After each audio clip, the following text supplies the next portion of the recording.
একটা উট দান করার মতন সব হয়।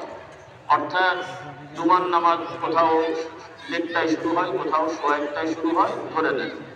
তো জুমার ওয়াক্ত, জোহরের ওয়াক্ত শুরু হচ্ছে এখন মোটামুটি 12:15, 12:20 এরকম। আবার শীতকালে কখনো কখনো 12টা বা 11:55, 50-এও শুরু হয়।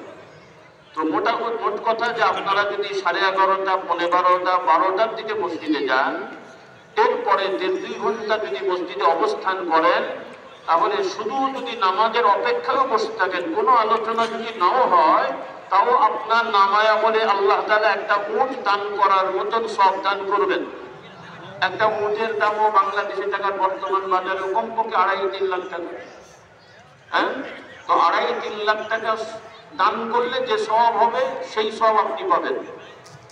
সবার বিশ্বাস হয়নি মনে হয়, হয়েছে? আচ্ছা, এই দান করলে সওয়াব পাবেন। হ্যাঁ,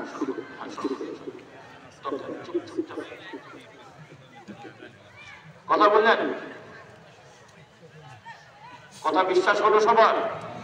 আচ্ছা, এই জিনিসটা যদি উল্টা হতো, যে এলাকার বিভিন্ন মসজিদ কমিটির লোকেরা সিদ্ধান্ত নিয়েছে যে মসজিদগুলোর গেটে লোক রাখবে, ডিজিটাল মেশিন থাকবে অথবা ব্যক্তি থাকবে, যারা মসজিদে আগে আগে ঢুকবে একটা করে স্লিপ দেবে। কথা বলেন যে ওই ভাই 11:35-এ ঢুকলেন, 11:40-এ ঢুকলেন।